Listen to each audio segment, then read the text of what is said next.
Okay, once again, welcome to all of our people who are here live. Again, thanks to ASICS and Volvo for making us LA Roadrunners happen. And thanks to all of you for chiming in. I see more people are kind of climbing on board, but let me share my screen and we'll get going on our PowerPoint presentation.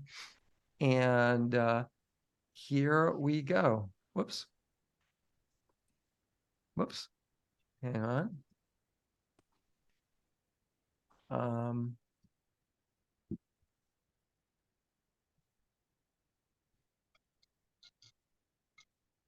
And good. Why can't I get this to work? There we go.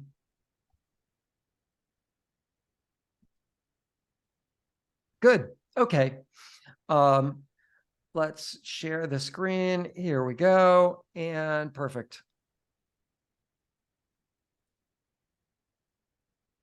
Good. Anyway, thank you all for chiming in tonight. There it is. Now we got it. Thanks for everybody for coming today. If you have a body or an athlete, this is me. And here we go, my book, and here we go. Tonight's chat, we're going to talk about taper, basically. The idea of added strength and stretch, caffeine, starvation. Maybe some of you, like Hayden, who mentioned it earlier, are starving to death all the time. I heard that. And the discussion on sleep. So here we go. This is kind of a short one, but it's all really revolves around taper, basically. Let me move this out of the way if I can. There we go. Good. Good. How did we go back to that? Whoops. Here we go. Good. So basically, the idea is, for taper, it can take 10 to 14 days for an exercise regimen to truly impact your physiology. In other words, if you do speed workout, it can take 10 to 14 days, or a longer effort, it can take 10 to 14 days before it really impacts or changes your levels of fitness. If you're doing an easy-based run for aerobic fitness, meaning endurance, getting those capillary veins and arteries, mitochondria, oxidative enzymes, those things you get from low heart rate work, you're not going to get it right now. After really tomorrow, as of tomorrow, it won't really impact your physiology until after your marathon. That's 10 tomorrow. As of tomorrow, we're on 10 days left to go. Excuse me, as of today, we're on 10 days left to go. Tomorrow is 9 days left to go. I don't know if you've seen my annoying posts on Facebook every day, but we are on a countdown. So that's it. Build is over. If you want to build, you can build for after the marathon, but it won't help you for the current upcoming marathon. So time to stop. This is it. It's over. It's done. It won't help you. No matter what you do, the best thing that you can do is taper. I mean, the average person, I know I said this before, the average person can gain 3% just from those taper weeks. Doing way, way less, your fitness continues to go up. So taper is the name of the game.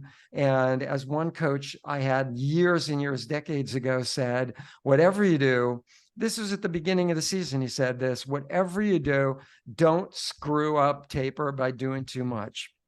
So I leave you with that idea. You gain so much more, 0.5% to even 6%, depending on how much you've been pushing yourself. But like I just said, average is 3% for most people.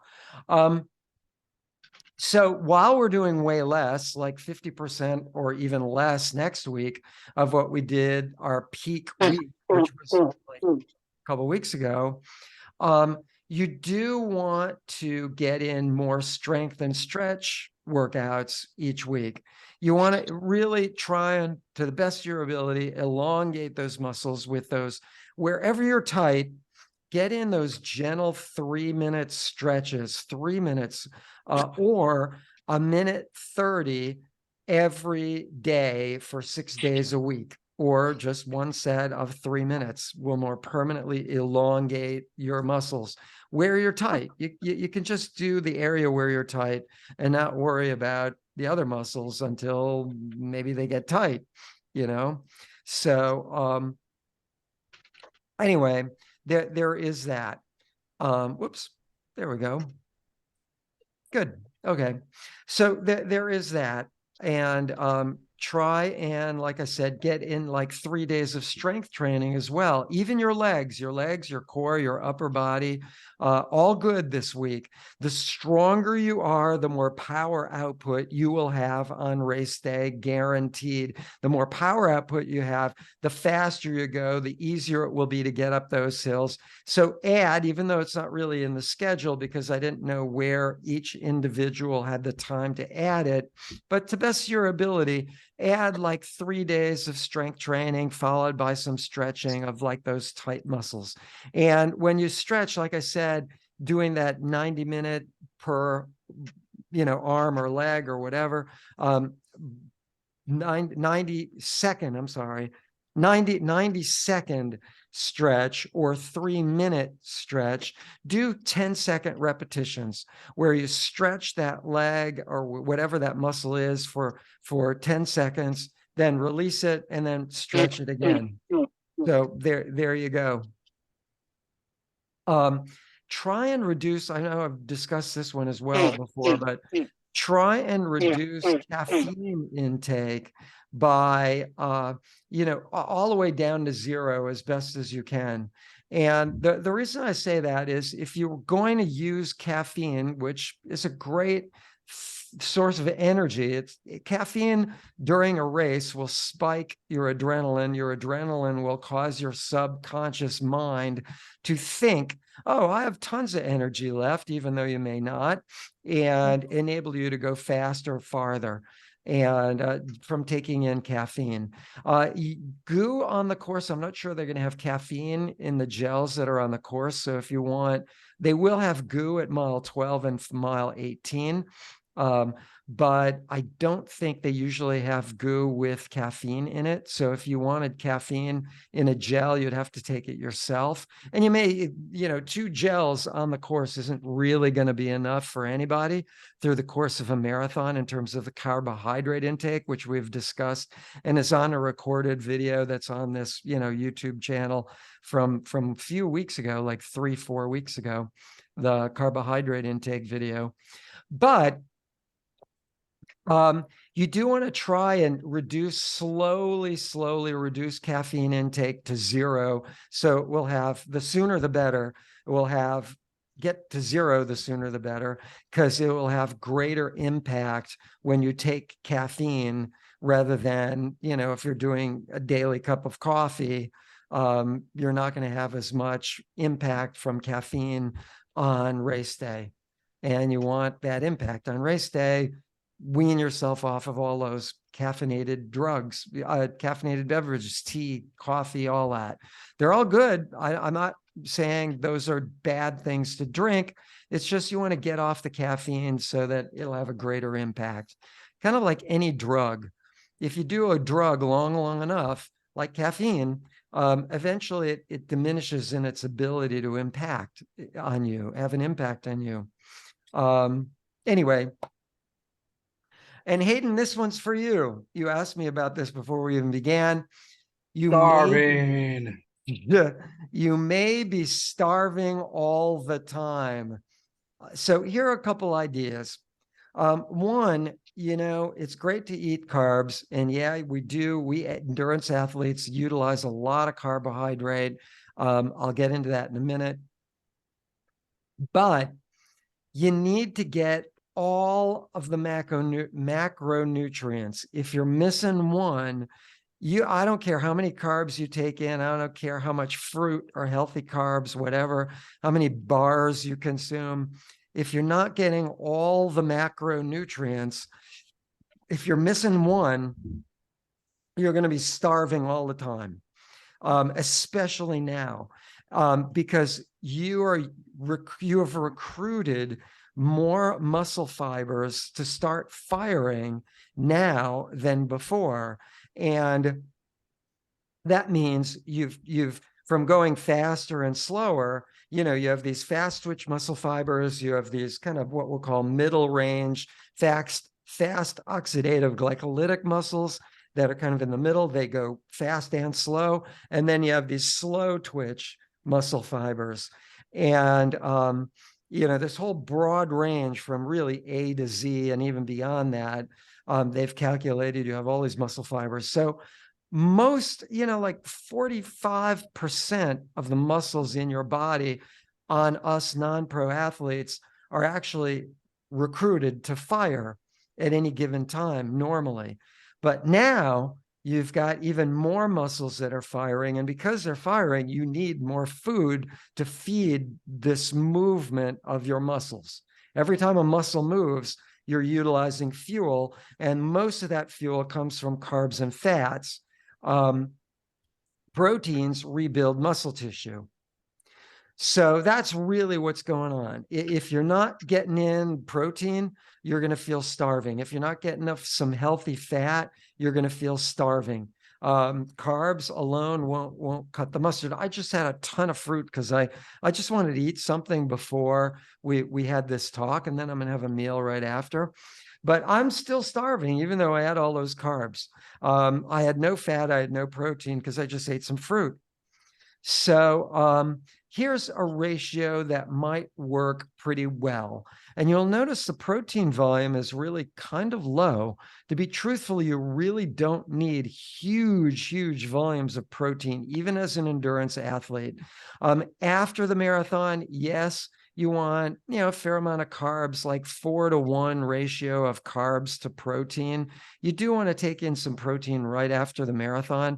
On the other hand, you can wait till you get to a restaurant as soon as you can and just eat a normal meal, You'll note people in blue zones that live to 100 and beyond generally don't eat that much protein. It's not like they're eating big plates of steak ever. They'll have like the palm of their hand, just this much, like steak will be that size a piece of steak, or maybe the size of a small hamburger. That's all the meat that would be on their plate. Although I do have to say, JAMA, the Journal of American Medical Association, just came out an extremely conservative medical journal, meaning not politically conservative, but meaning they don't post anything unless they've seen it countless studies that are important. They just came out with an article that said, among other things, there's no real diet that's better than another diet. And they went on and did great length about that. But they did say the important takeaway is that processed foods, which we know are bad for you, but they did say red meat was also bad for you. So take that into consideration. Yes, I know I'm a vegan, but the Journal for American Medical Association, JAMA, actually published this. And man, when they publish it, it's got to be like within the known fact for all medical doctors, or they would never publish it. So fuel for thought, or food for thought, really.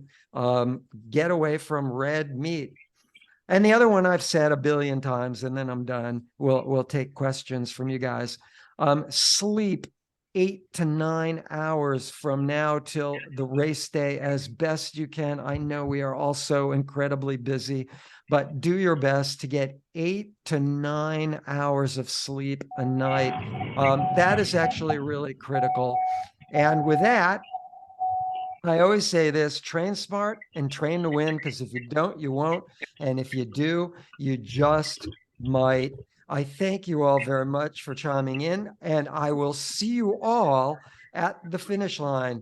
And now, with our recording still going, I will take questions. Anybody got a question?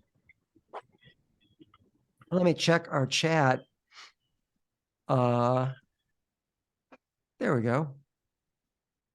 Good. I just muted all of you guys just to avoid any ambient background noises and all of that. So if any one of you want to verbally chime in, just scroll your cursor across the page and click on the mute button and you'll be able to talk, or click on the chat bar and just type something in for everyone to see or for me to see or whatever.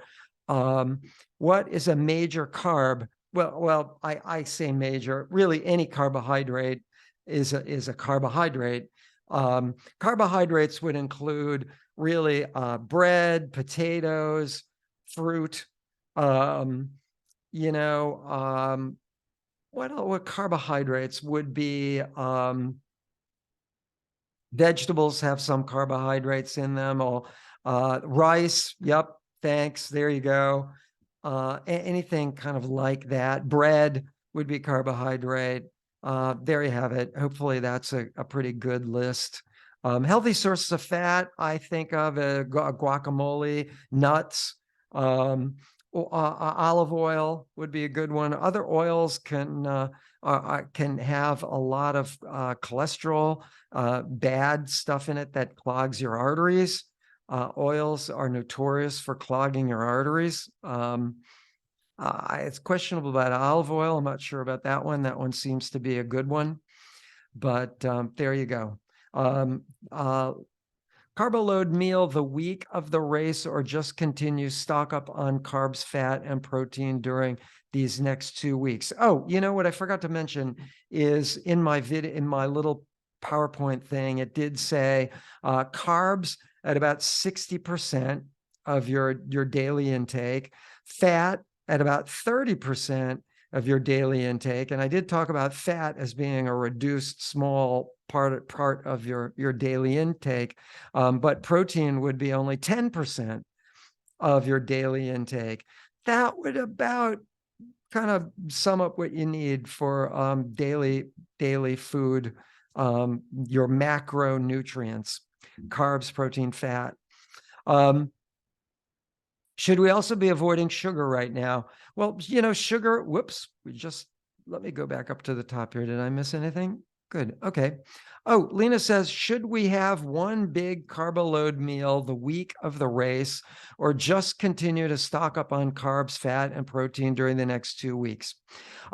Whatever you ate before your 19-mile run, before your 20-mile run, whatever you did there, do that the night before your race, LA Marathon, in 2 Sundays from now, really 10 days from now. Whatever you had for breakfast before that, do that. If it worked, if it got you through the 20-mile or the 19-miler, great, you're good to go. You have your meal the night before. You don't really want to have a giant carbo load dinner the night before. Now, I preface it by saying that giant carbo load dinner is different for different people. You may be eating a lot of 60% is a fair amount of carbs in general. You may be taking in a lot of carbs anyways. So when we say carbo load, you may be doing that already. But the point being is you don't want to wake up in the morning having just stuffed yourself with huge volumes of pasta.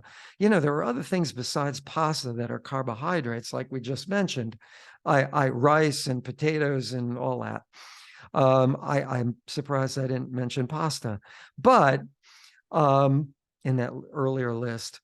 But you don't want to wake up bloated and gassy, shall we say, from all those carbs that you've just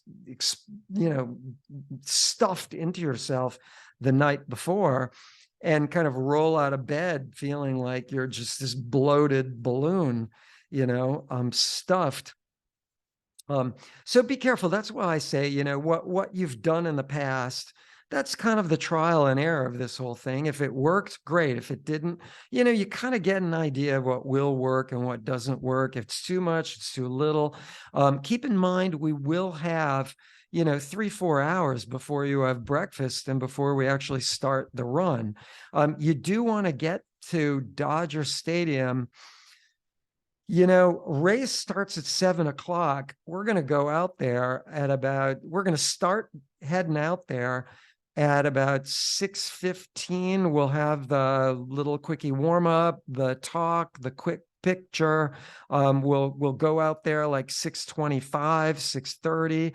And then line up for the race at 7 o'clock. So we'll be there in the corral, ready to roll at 20 minutes to 7. The last several years, the race started at 6:50.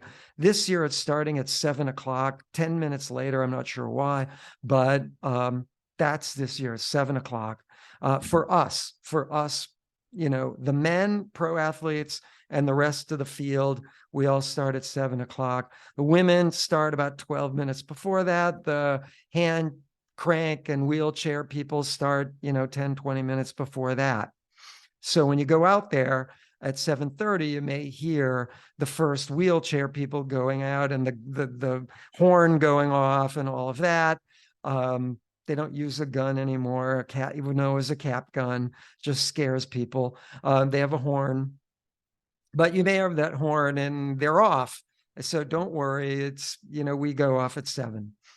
But yeah, carbo loading used to be starve yourself for the first 3 days of the last week, starve yourself of carbohydrate.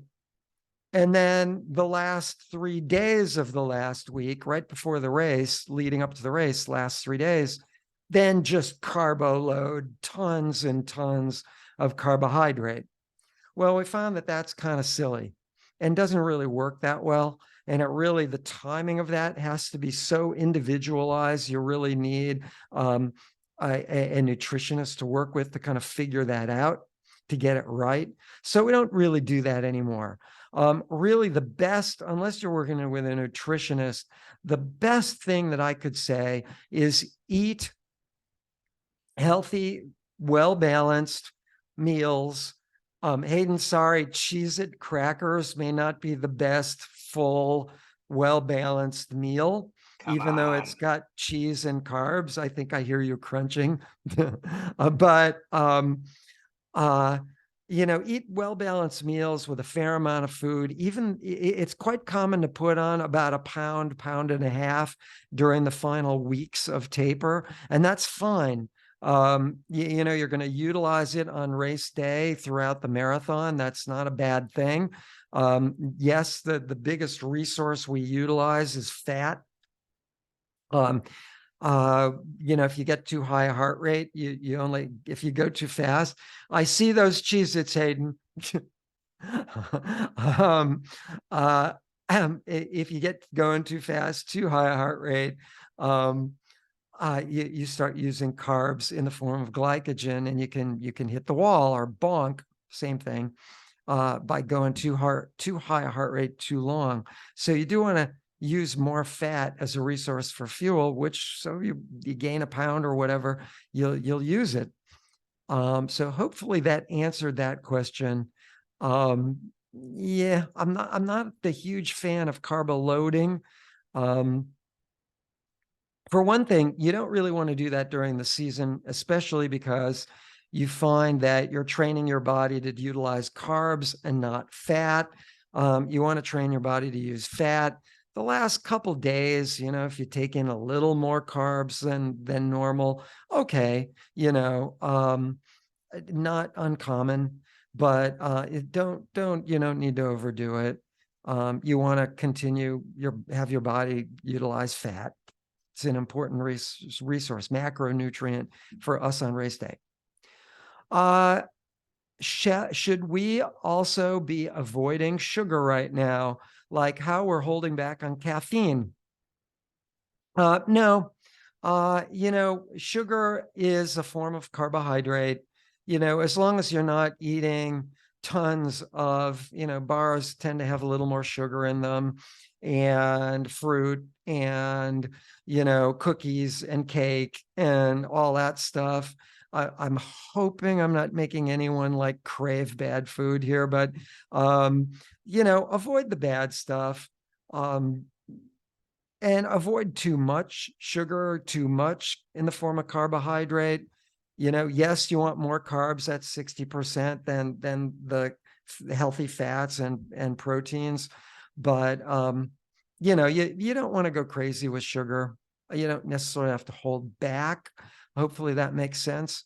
You're still taking in more carbs than the other stuff. So hopefully that answered it. Uh, I think really with the nutrition thing is just be normal. Don't go crazy on either end of the spectrum. You can carb load a little more, but don't go crazy with it. Sugar would be a form of carbs. So do you want to avoid sugar? Nah, don't go crazy with fat. It's all kind of a good balance. And so hopefully that answered that one. Eating kind of what you did, like I said, along the way that got you to the longer and longer mileage. That's kind of what you need to be doing now. Maybe you want to taper off a little bit of the total calories, a little bit, making sure you got all of the macronutrients, carbs, fats, and proteins. But there you go. Hopefully that got that one. How many days before the marathon should we stop strength training? Yeah, good question. You really, Ollie, you don't want to strength train to a point of failure. One more. That's the definition of failure, when you just can't do one more. So you never want to strength train to a point of failure, because then you're going to create more soreness. You don't want soreness. You want to heal. So, I usually suggest everybody heals or recovers at a different rate. I always suggest that your last workout, strength training, not this week, but next week, would be like, this is a couple days before the marathon, would be like Wednesday, Thursday, the latest before the marathon. There is some, again, a balance to that. There is some discussion, and more than just discussion, that, strength training, minimal strength training right before running makes you faster, because you're engaging muscles. You'll note that one of the things we do before we actually run are kind of strength training moves. We do squats, we do side lunges, we do these kind of like skipping kinds of things which engage muscles, but we do some, like, I said, squats and side lunges, not just to engage muscles, but those are strength training moves. We don't do them very long. We don't do repetition. We don't do sets of all those reps. We only do one set, really designed just to engage the muscles. But there is that discussion that light strength training right before the marathon even is not a bad thing. That you really need to hold back on. I wouldn't do much more than what we do in the morning before a marathon. But yeah, it's really dependent on how much you're doing strength training wise. So it's all in a delicate balance. But I usually say, Wednesday, Thursday, stop. That's enough strength training. And so there we go. Any other questions? I'm through all of our questions right now on chat. Anybody else, either verbally or written in? I should say we are going to do our first 6 miles Saturday I shouldn't say first 6, our only 6 miles. We are going to be doing it at race pace. I didn't write that to our pace leaders yet. But we are going to do the entire 6 miles at race pace. So that means going up Margarita, you're going to be at a little slower. Coming down Adelaide off of 7th, you're going to be a little faster. Going down Ocean Avenue toward Casa del Mar, you're going to be a little faster. And then return is up Ocean Avenue is going to be a little slower. That's going to be our 6-mile route this Saturday. Make sure you feel really comfortable. If you feel like damn, I feel like I'm just getting started. When you get back to the totem pole and you're done with the whole workout Saturday, you're really on the right track and in the right group. If you're really getting tired out, you hear yourself breathing a little harder, even audibly. You hear yourself out loud, out, not just in your head, but out there. Really consider going with the next slower group, because that could be critical to the end of your race, so you don't burn out, you don't bonk, hit the wall, crash, all those things, running low on glycogen. So be careful of that. You will need to get your wristband at the expo. And if any of you did not get your t-shirt, I'll say this again Saturday, but if you didn't get your t-shirt, you can get your t-shirt, where your yellow shirt, where you get your wristband, which is the LA Roadrunner. The LA Roadrunner awning, which is usually like kind of in the middle of the expo. There's the vendors on one side, the registration on the other, and right in the middle of us is us. So look for our LA Roadrunner awning. We're always right next to the Legacy tent. It's kind of the same tent. Anyway, except they get the good furniture. Anyway, they're legacy runners. They've done every LA marathon in its existence. That's what being a legacy means. So yeah, definitely get your wristband to get you into Dodger Stadium race day morning. You'll want to be in there, stay warm. It's the same place we were in a couple of years ago, but not since I've been coaching. That was a place that was kind of more out in the open because of the mask mandate from COVID. Now we're more indoors. There's a roof over our heads. There are walls on 2 of the 4 sides. The other open side is the stadium. So that's kind of a wall. The stadium goes up above us. And then there's the back, which is still kind of like sheltered, but so it's a much better area. So make sure you get your wristband at the expo. I will be at the expo both days, Friday and Saturday, from morning to night. Saturday, I'll get there about an hour late. We do have a 10-minute run. It's on your schedule. Saturday morning, if you're anywhere near Santa Monica and want to come over for the 10-minute run in Santa Monica, please do so. Join us at the totem pole, the normal location. We will not have the awning up. We're going to do the 10-mile run at 8 o'clock, not 7, but 8 o'clock. And as soon as we're done, I'm going to drive down, and you can also do it. Drive down to the expo and pick up all your, your bib number, your goodie bag, your wristband to get in the expo, all that stuff. And you'll be good to go for the next day. Don't forget, we do have the use of UPS trucks. They're actually going to be right outside where we go in the side of the stadium to get into our kind of enclosed area where we roadrunners are going to meet. So that plastic bag that they give you with your goodie bag, that's what you can fill with clothing. It's got to be that plastic bag so you can see through it, so there's no security issues.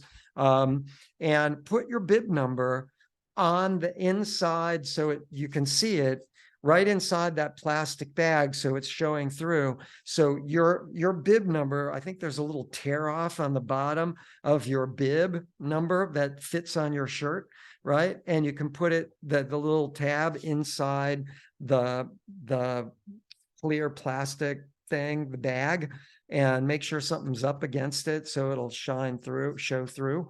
And you can throw it on the UPS truck. You'll get it at the finish line. A nice warm jacket. It's, like I said, going to be in the 60s probably at the finish line.